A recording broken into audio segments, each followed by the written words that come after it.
ایک ہے خدمت. عبادت اس ذات کی ہے جو ذات خالق حقیقی ہے،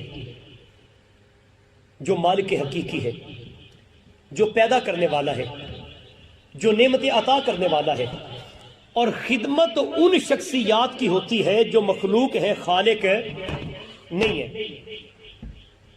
اب اللہ کے علاوہ جن و انس تمام کے تمام اللہ کی مخلوقات میں شامل ہیں، چاہے وہ انبیاء ہیں، چاہے وہ اولیاء ہیں، چاہے وہ عامت الناس ہیں، چاہے وہ اشجار ہیں، چاہے وہ احجار ہے.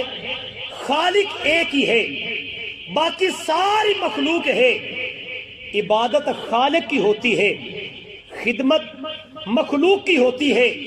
عبادت بندہ کرتا رہے، اگر عبادت میں ریاکاری آ جائے، شائبہ ہے منہ پہ دے ماری جائے، عبادت میں دکھاوا آ جائے، شائبہ ہے کہ قبول نہ کی جائے، عبادت میں یہ دنیاوی طمع آ جائے، لوگ مجھے نمازی کہیں، لوگ مجھے حاجی کہیں، لوگ مجھے سخی کہیں، لوگ مجھے روزہ دار اور شب زندہ دار کہیں.